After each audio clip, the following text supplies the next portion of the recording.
লেখিকা রাখি চক্রবর্তীর আত্মজা। সুবীরেশবাবু একজন অবসরপ্রাপ্ত বন দপ্তরের কর্মী। কর্মসূত্রে গোটা ভারতবর্ষ ঘুরে বেড়াতে হয়। স্ত্রী শকুন্তলা দেবীও সেন্ট্রাল স্কুলের ভূগোলের শিক্ষিকা।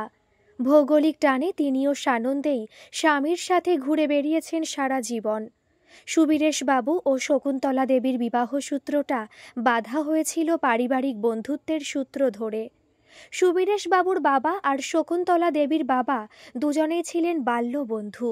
বন দপ্তরের কর্মীর সঙ্গে শকুন্তলার পরিবার সানন্দেই গাঁটছড়াটা বেঁধেছিল। শকুন্তলা দেবী তখন চাকরি করতেন না। যে সম্পর্কটা অত্যন্ত আনন্দের সঙ্গে শুরু হয়েছিল দুই পরিবারের মধ্যে, অচিরেই যে সেই বিবাহটাই বিভেদের কারণ হয়ে দাঁড়াবে তা বোধহয় কেউই তখন বোঝেননি। বিয়ের পরেই সুবীরেশবাবু নিয়ে যান তার নববিবাহিতা স্ত্রীকে তার কর্মস্থলে। প্রথম পোস্টিং মধ্যপ্রদেশ। ভূগোলের ছাত্রী শকুন্তলার প্রাকৃতিক পরিবেশের মধ্যে খারাপ লাগত না। ধীরে ধীরে শকুন্তলা ও সুবীরের সম্পর্কটা গাঢ় হতে শুরু করল। বেশ কিছুদিন পর সুবীরেশ একদিন সেন্ট্রাল স্কুলের আবেদনপত্রটি নিয়ে আসে। মেধাবী ছাত্রী শকুন্তলার সঙ্গে সঙ্গে চাকরিটাও হয়ে যায়। এই পর্যন্ত বেশ ছন্দেই চলছিল সুবীরেশ আর শকুন্তলার বিবাহিত জীবন। ছন্দপতন ঘটল প্রায় 2 বছর পর বারাসাত থেকে আসা একটি ফোনে। তখন এখনকার দিনের মতো মোবাইল ছিল না। বাড়ির লোককে নির্দিষ্ট একটা সময় বলা থাকতো। অফিসের ফোনেই তারা যোগাযোগ করতেন। এমন একটা সকালে হঠাৎই সুবীরের মায়ের ফোন। হ্যালো বাবু, তোর বাবা খুব অসুস্থ, হাসপাতালে ভর্তি, তোরা তাড়াতাড়ি কলকাতায় আয়। বারাসাতের বাড়িতে ঢুকতেই কান্নায় ভেঙে পড়লেন সুবীরেশবাবুর মা প্রমীলা দেবী। সুবীরেশবাবুর বাবা বিমল বাবু বেশ কিছুদিন ধরেই ভুগছিলেন বুকের ব্যথায়। একমাত্র ছেলে দূরে থাকায় তারা আর পুত্রবধূকে বিব্রত করতে চাননি। হঠাৎই হার্ট অ্যাটাক বিমল বাবুর সমস্ত ছক বানচাল করে দিল। প্রমীলা দেবীকে জানাতেই হলো তার একমাত্র পুত্রকে। যাই হোক, ভগবানের আশীর্বাদে বিমলবাবু হাসপাতাল থেকে সুস্থ হয়েই বাড়ি ফিরলেন, কিন্তু সুবীর আর শকুন্তলার নিশ্চিন্ত জীবনের তার কাটতে শুরু করল। রান্নাঘরে শকুন্তলা দেবী গাজরের হালুয়া বানাতে ব্যস্ত। মধ্যপ্রদেশে থাকার সুবাদে বেশ কিছু রান্না করায়ত্ত করেছেন শকুন্তলা দেবী। এই দুপুরবেলায় বাড়ির সকলে সাধারণত ঘুমিয়েই থাকেন। হঠাৎ শাশুড়িমা প্রমীলা দেবীর আগমনে মনে মনে বেশ বিস্মিতই হলেন। বৌমা, তোমাকে কটা কথা বলার ছিল মা। তুমি তো দেখতেই পাচ্ছ তোমার বাবা কতটা অসুস্থ। সুবীর আমাদের ভট্টাচার্য বাড়ির একমাত্র ছেলে। তোমাদের তো প্রায় 2 বছর বিয়ে হয়েছে। আমার এবং বিশেষ করে তোমার বাবার ইচ্ছে এবার একটা নাতি নাতনির মুখ দেখা। তোমার বাবা সুবীরের সঙ্গে কথা বলবেন। আমাদের ইচ্ছা এবার তোমরা কলকাতাতেই থাকো। কথাটা শকুন্তলারও যে মনে হয়নি তা নয়। একদিন সে সুবীরকে বলেও ছিল, চলো না আমরা একবার ডাক্তারের কাছে যাই। সুবীর প্রশ্ন করে, হঠাৎ কেন, কি হয়েছে, শরীর খারাপ নাকি? শকুন্তলা দেবী সলজ্জে উত্তর দিলেন, না তা নয়, 2 বছর হয়ে গেল, কই কোনো সন্তান আসছে না তো। সুবীর বরাবরই শান্ত প্রকৃতির মানুষ। শকুন্তলাকে আশ্বস্ত করে বলেছেন, ও এই ব্যাপার, ও ঠিক সময় হলে হবে, ব্যাস ওই পর্যন্তই, আলোচনা আর এগোয়নি। না, আজ একবার কথাটা পারতেই হবে সুবীরের কাছে। বাবার অসুস্থতার কারণ দেখিয়ে খুব সহজেই কলকাতায় বদলি হয়ে গেল সুবীরের। স্বামীর কর্মস্থলে ঠিকানা দেখিয়ে ব্যারাকপুরে বদলি হতে শকুন্তলারও কোনো সমস্যা হলো না। কিন্তু সমস্যা শুরু হলো অন্য জায়গায়। প্রায় 6 মাস উত্তীর্ণ হলো, তবুও কোনো সুখবর আসছে না ভট্টাচার্য পরিবারের। মনে মনে একটু অস্থিরই হয়ে পড়ছেন বিমল বাবু ও প্রমীলা দেবী। কলকাতায় প্রায় সব নামী স্ত্রীরোগ বিশেষজ্ঞ দেখিয়েও কোনো লাভ হলো না। এবার অন্তিম পরীক্ষা। সুবীর ও শকুন্তলার প্রায় সমস্ত রকম শারীরিক পরীক্ষার পরামর্শ দেন ডাক্তাররা। এই সময় হঠাৎ করেই শকুন্তলার বাবা পরিমল বাবু দেখতে আসেন অসুস্থ বন্ধু বিমলকে, সঙ্গে শকুন্তলাকেও। কিন্তু স্বাভাবিক ছন্দে চলতে থাকা বন্ধুত্ব আর তালে চলতে পারে না।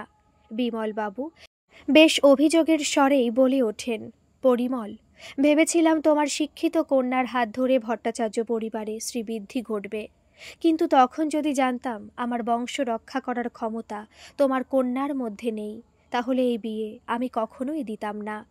ব্যাস সেই শেষ আশা মেয়ের শ্বশুর বাড়িতে পরিমল বাবুর। বাল্যবন্ধুর এমন নিষ্ঠুর আচরণের কথা মৃত্যুর আগে পর্যন্ত ভুলতে পারেননি পরিমলবাবু। সন্দেহ ছিলই। সব আশঙ্কা সত্যি করে ডাক্তাররা জানিয়ে দিলেন যে শকুন্তলা মা হতে অক্ষম, হৃদয় দুর্বল।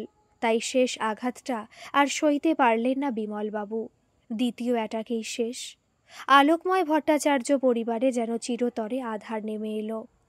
এত বড় ধাক্কাটায় সুবীরবাবু কিন্তু ভেঙে পড়েননি, বরং শকুন্তলা দেবী ও তার সম্পর্কটা এই ধাক্কাটা আরও দৃঢ় করেছে। মাঝে সুবীর আর শকুন্তলা এটাও ভেবেছিলেন যে তারা একটি সন্তান দত্তক নেবেন, কিন্তু প্রমীলা দেবীর তীব্র প্রতিবাদে তা আর ফলপ্রসূ হয়নি। ব্রাহ্মণ পরিবার আমরা, কার না কার সন্তান ভট্টাচার্য পরিবারে বড় হবে, আমার ঠাকুর ঘরে ঢুকবে, প্রাণ থাকতে এ আমি মেনে নিতে পারবো না। দিনে দিনে বাড়ির পরিবেশটা বিষাক্ত হয়ে উঠছিল। সব দিক ভেবে চিনতে এবং কিছুটা শকুন্তলাকে রক্ষা করতেই উত্তরবঙ্গে বদলি নিলেন সুবীর। শকুন্তলারও বদলি পেতে অসুবিধা হলো না। বারাসাতের ভট্টাচার্য বাড়িতে প্রমীলা দেবী প্রায় আরও 15 বছর বেঁচে ছিলেন। প্রমীলা দেবী যখন মারা যান, সুবীর তখন 48 আর শকুন্তলা 42। তারপর হয়তো দত্তক নেওয়ার কথা ভাবা যেত, কিন্তু জীবনের মূল সময়টা পার হয়ে আসার পর সেই ইচ্ছেটা আর কারোরই হয়নি। আজ প্রায় 3 মাস হলো সুবীর অবসর নিয়েছেন। শকুন্তলার এখনও 6 বছর চাকরি আছে। উত্তরবঙ্গেই পাহাড়ের কোলে ছবির মতো সুন্দর বাড়ি করেছেন সুবীর। স্ত্রী শকুন্তলা ছাত্রছাত্রী আর স্কুল নিয়ে ভীষণ ব্যস্ত। বয়স হলেও ওনারা স্বামী স্ত্রী শারীরিকভাবে খুব সুস্থ। তবুও মাঝে মাঝে দক্ষিণ ভারতে গিয়ে চেক আপ করিয়ে আসেন। বাড়িতে 2টি কাজের লোক আছে। একজন সুবীরের চা জলখাবার রান্না সব সময় মতো করে দেয়, অন্যজন সুবীরের ছবির মতো বাড়িটাকে সুন্দর করে গুছিয়ে রাখে। সুবীর অবসরের পর প্রায় সারাদিনই স্টাডি রুমে থাকেন। বই পড়ার ভীষণ নেশা ওনার। আজ প্রায় 7 দিন হলো ওদের রান্নার মেয়ে মালা আসছে না। মালা এবং মুন্নি দুজনেই ওদের বাড়ির কাছের একটি বস্তিতে থাকে। মালা না আসায় পুরো দায়িত্ব মুন্নির উপরেই। হাঁপিয়েই উঠছে মেয়েটা। সুবীরের স্টাডিতে ঢুকে মুন্নি বলে, কাকু, মালাদি বোধহয় আর আসবে না। বস্তিতে গন্ডগোল লেগেছে, ওরা কোথায় চলে গেছে। আর একজন কাজ করবে বলছিল, আনবো কাকু? সুবীর মন দিয়ে ফ্রান্সের ভ্রমণ কাহিনী পড়ছিলেন। মাথা তুলে বলে ওঠেন, এসব তো আমি বিশেষ বুঝি না মুন্নি। ঠিক আছে, নিয়ে আয়, আমি তোর কাকিমাকে বলে রাখবো। কিন্তু কাকু, ওর নাম কিন্তু নাজমা, মুসলমান। তোমরা ব্রাহ্মণ বাড়ি, ওর হাতে রান্না খাবে তো? আচ্ছা বেশ, আমি তোর কাকিমাকে জিজ্ঞেস করে রাখবো। শকুন্তলা স্কুল থেকে ফেরার পর সুবীর কথাটা পারলেন। বলছি, মুন্নি বলছিল মালা নাকি আর আসবে না। সে কি, মালা তো প্রায় 2 মাসে টাকা পায়। ওকে বলেছিলাম নিয়ে যেতে, কিন্তু বলল বাড়ি নিয়ে গেলেই নাকি ওর বর নিয়ে নেবে, তাই আমার কাছেই রাখা আছে। আসবে না কেন মালা? মুন্নি বলছিল ওদের বস্তিতে নাকি গন্ডগোল চলছে, ওরা চলে গেছে। ও, আরও বলেছে যে আর একটা লোক কাজ করবে বলছে, নাম নাজমা। যদি তোমার কোনো আপত্তি থাকে, তাই তোমাকে না জিজ্ঞেস করে হ্যাঁ বলতে পারিনি। এত বছরে আমায় এই চিনলে। কোনো সংস্কার যদি আমার মনে থাকতই, তাহলে কি দত্তক নিতে চাইতাম? তুমি ওকে আসতে বলে দিও। অনেকদিন পর আবার নিঃসন্তান হওয়ার কষ্টটা নাড়া দিয়ে গেল সুবীরের মনে। শকুন্তলা তাহলে এখনো ভাবে এই অপূর্ণতাটা নিয়ে? না হলে উদারতার উদাহরণ হিসেবে এই কথাটাই বা বলল কেন? প্রায় 1 মাস হয়ে গেল নাজমা কাজ করছে সুবীরের বাড়িতে। বেশ শান্ত স্বভাবের মেয়ে, দায়িত্ব জ্ঞান প্রখর। সুবীরের যত্নের কোনো ত্রুটি রাখে না। কদিন যাবৎ সুবীর লক্ষ্য করেছেন নাজমা বেশ চিন্তিত। কি হয়েছে রে নাজমা? বাবু, খুব বিপদ আমাদের। তোমাদের আগে রান্নার লোকটা পালিয়ে বেঁচেছে, আমাদেরও বোধহয় পালাতে হবে। হ্যাঁ, তোদের বস্তিতে কি একটা গন্ডগোল চলছে শুনেছিলাম, পরে আর জানা হয়নি। কি ব্যাপার রে? বাবু গো, আমাদের বস্তি থেকে তুলতে চায়। ওখানে নাকি বড় মার্কেট হবে। ও, তোদের থাকার জায়গা দেবে না? না গো, ওই গেরুয়া জামা পরা লোকগুলো বলে গেছে হিন্দুদের জায়গা দেবে, আমাদের নয়। তাহলে তোরা যাবি কোথায়? সেটাই তো ভাবছি বাবু, নিজের জন্যে ভাবি না গো। ঘরে একটা কচি সুন্দরী বিধবা বৌমা আর একটা 6 মাসের নাতনি আছে। কি যে ফুটফুটে দেখতে বাবু, কি বলবো, ওদের নিয়া চিন্তা। আচ্ছা দেখ কি করতে পারিস, সেরম বিপদে পড়লে আমাদের বাড়িতে থাকিস কিছুদিন। না গো, ওরা আমাদের জ্বালিয়ে দিচ্ছে। প্রাণ থাকতে আমি তোমাদের কোনো বিপদে ফেলবো না বাবু। ওরা যদি জানতে পারে আমরা এখানে ঠাঁই নিয়েছি, তোমাদের ঘরও ওরা জ্বালিয়ে দেবে। সুবীরবাবু থমকান, ভাবতে থাকেন এ কোন সভ্যতার দিকে এগোচ্ছি আমরা। বাবু, একটা দয়া করবে গো, যদি আমার কিছু হয়ে যায় আমার নাতনিটাকে বাঁচিও। ওই বস্তির শেষ ঘরটা আমার। আচ্ছা আচ্ছা, বাড়ি যা, কিছু হবে না, আমরা আছি তো। এখানকার পুলিশ সুপার আমার বন্ধু, ওকে বলে রাখবো তোর কথা। মাঝরাতে হঠাৎ ঘুম ভাঙে শকুন্তলার। বাইরে ভয়ানক চিৎকারের আওয়াজ। ভয় পেয়ে সুবীরকে ডেকে তোলেন। একদল লোক জয় শ্রীরাম বলতে বলতে এগিয়ে যাচ্ছে। উন্মত্ত চিৎকার করে চলেছে, সঙ্গে আর্তনাদ ভেসে আসছে কিছু নারী কণ্ঠের। সুবীর বারান্দায় বেরিয়ে দেখলেন চারদিকে আগুন জ্বলছে। শিশু, যুবক, নারী যে যেদিকে পারছে পালাচ্ছে। অধিকাংশ নারীর গায়ে আগুন। এমন ভয়ঙ্কর দৃশ্য যে উনি চোখের সামনে দেখছেন, ওনার সেটাই বিশ্বাস হচ্ছে না। সম্বিত ফিরল শকুন্তলা ডাকে। তাড়াতাড়ি নিচে নেমে এসে দেখেন শকুন্তলা অন্ধকার বাগানে কি যেন দেখাচ্ছেন।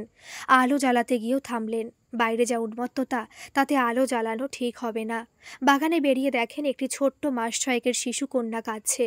পরম স্নেহে খাবার, জামা কাপড় সহ ওকে কেউ এই বাগানে রেখে গেছে। সুবীরবাবুর বুঝতে অসুবিধা হলো না, নাজমাদি ওকে সুরক্ষিত রাখতে এখানে রেখে গেছে। খুব যত্ন করে সুবীর শিশুটিকে ঘরে নিয়ে এলেন। শকুন্তলা ওর জন্য বাটিতে একটু দুধ গরম করে এনে পরম যত্নে খাইয়ে দিলেন। এই প্রথম ওরা স্বামী স্ত্রী কোনো শিশুর সংস্পর্শে এলো। ঘণ্টাখানেক পরে সবে শিশুটি ঘুমিয়েছে, হঠাৎ দরজায় কড়া। সুবীরবাবু ভাবলেন নাজমাই এসেছে বুঝি। দরজা খুলতেই কতগুলো গেরুয়া বসন পরা ছেলে। দেখলেই বোঝা যায় তারা কেউ প্রকৃতিস্থ নয়। কাকু, এখানে কোনো বাচ্চা মেয়ে আছে? ওদের প্রশ্নে স্তম্ভিত সুবীরবাবু। দেখুন কাকু, বাচ্চা মেয়ে থাকলে দিয়ে দিন, কেন নিজেদের এসব ঝামেলায় জড়াচ্ছেন? জীবনেই প্রথমবার মিথ্যাচার করলেন সুবীরবাবু। চিৎকার করে বলে ওঠেন, না, কোনো বাচ্চা মেয়ে নেই এখানে।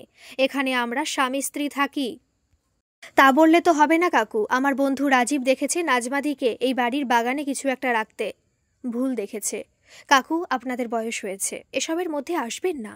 বেশ, সরুন, আপনার বাড়িটা সার্চ করে কিছু না পেলে চলে যাব। এই বলে কোনো অনুমতির তোয়াক্কা না করে ওরা ভেতরে ঢুকে পড়লেন। শকুন্তলা দেবী পাথরের মতো বসে আছেন। একদল হাঁটুর বয়সী ছেলে তার সাজানো ঘর তোলপাড় করছে। উনি শেষ ভগবান ডেকেছিলেন যেদিন ওনার ডাক্তারি পরীক্ষার ফল বের হয়। তারপর আজ প্রায় 25 বছর পর শুধু ভগবান ডাকছেন। শিশুটি যেন আলমারিতে জেগে না ওঠে। ভগবান যেন ওকে আরও কিছুক্ষণ ঘুম পাড়িয়ে রাখে। প্রায় আধ ঘন্টা তাণ্ডব চালানোর পর ছেলেগুলো ব্যর্থ হয়ে ফিরে গেল। তারও পরে গোটা রাত সুবীরবাবু ও শকুন্তলা দেবী পাথরের মতো বসে একটা নিষ্পাপ ঘুমন্ত শিশুকে আগলে রেখেছেন। পরের দিন সকালে মুন্নি কাজে এসে প্রথম কথাই বলল, কাকিমা, নাজমাদির কি হয়েছে শুনেছ? শকুন্তলা দেবী শুধু মাথা নাড়েন। মুন্নি বলে চলে, কাল সন্ধ্যা নাগাদ কতগুলো গেরুয়া গুন্ডা নাজমাদির ছেলের বউকে টেনে নিয়ে গিয়ে ছিঁড়ে খেয়ে জ্বালিয়ে দিয়েছে। নাজমাদি কাজ থেকে ফিরে দেখে বাচ্চাটা খাটে একা শুয়ে। পড়শিদের কাছে সব শুনে বাচ্চাটাকে নিয়ে নাজমাদি কোথায় যে গেল কেউ জানে না। আজ সকালে নাজমাদির দেহ ওই বাজারে পাওয়া গেছে। কারা যেন কুপিয়েছে, কিন্তু বাচ্চাটাকে পাওয়া যাচ্ছে না। কি জানি, হয়তো ওই আগুনেই পুড়ে গেছে। কি যে সুন্দর দেখতে কাকিমা, কি বলবো, একদম ওর মায়ের মতন। গতকাল রাতের পর এই প্রথম শকুন্তলা দেবী কথা বললেন। মুন্নি, তুই আজ বাড়ি যা, কাজ করতে হবে না, আমরা কিছুদিন থাকবো না। এই নে কিছু টাকা রাখ, বিপদে কাজে লাগবে। আমরা ফিরলে তোকে খবর দেব। মুন্নি চলে যাবার পর শকুন্তলা কাল বিলম্ব না করে সুবীরকে ঘুম থেকে তোলেন আর বলেন, তোমার পুলিশ বন্ধুকে এখনই ফোন করো, বলো একটা বিশ্বস্ত গাড়ি বুক করে দিতে। এখনই বাচ্চাটিকে নিয়ে কলকাতা যেতে হবে। বাচ্চাটা এখানে একেবারে নিরাপদ নয়। 1 ঘন্টার মধ্যে গাড়ি চলে আসলো। আজ প্রায় 12 বছর পর বারাসাতের বাড়িতে পা রাখলেন শকুন্তলা আর সুবীর। শেষ এসেছিলেন সুবীরের মা প্রমীলা দেবী মারা যাওয়ার পর। এবার সঙ্গে ছোট্ট 6 মাসের কন্যা। আত্মীয় স্বজন, পাড়া প্রতিবেশী অনেকেই ভাবে ওনারা দত্তক নিয়েছেন। আবার অনেকে আইভিএফ বা টেস্ট টিউব বেবি কিনা তা নিয়েও সন্দেহ প্রকাশ করেন। কিন্তু শকুন্তলা আর সুবীর দুজনে নিরুত্তর। ঘটনার আকস্মিকতা ওদের সব ভাষা কেড়ে নিয়েছে। অনেকক্ষণ পর সুবীর বলে উঠলেন, ওর কি নাম রাখবে শকুন্তলা? সম্প্রীতি। সম্প্রীতি ভট্টাচার্য। ঠিক, খুব ভালো নাম। এই সম্প্রীতিটুকুই যদি আজ থাকতো, মেয়েটা আজ নিঃস্ব হতো না। কে বলেছে ও নিঃস্ব? কে বলেছে ও অনাথ? ও আমার মেয়ে। সুবীরেশ আর শকুন্তলা ভট্টাচার্যের মেয়ে সম্প্রীতি ভট্টাচার্য হয়েই ও বাঁচবে সারা জীবন। সবই মানলাম, কিন্তু বয়সের অঙ্কটা যে অনেক, হোক অনেক। Age is just a number Subir. আমরা এই 60 বয়সেও পারবো বাবা মা হতে। সুবীর আর শকুন্তলার জীবনে যেন জোয়ার এনে দিয়েছে ছোট্ট সম্প্রীতি। সুবীর এখন 3 বছরের মেয়ের সঙ্গে দৌড়ান। শকুন্তলাও ভলেন্টিয়ারি রিটায়ারমেন্ট নিয়ে সারাক্ষণ মেতে আছেন ছোট্ট সম্প্রীতিকে নিয়ে। মাঝে মাঝে সবাই দক্ষিণ ভারতে নিজেদের স্বাস্থ্য পরীক্ষা করাতে যান। তাদের আত্মচাকে রক্ষা করতে তাদের যে আরও অন্তত 15-20 বছর সুস্থ হয়ে বাঁচতেই হবে। নাজবার উত্তরাধিকার মানব সভ্যতার সম্প্রীতির উদাহরণ হয়ে বেড়ে উঠছে ভট্টাচার্য পরিবারে। গল্পটি কেমন লাগলো অবশ্যই কমেন্ট করে জানাবেন। ভালো লাগলে একটা সাবস্ক্রাইব করে আমার পাশে থাকবেন। ধন্যবাদ।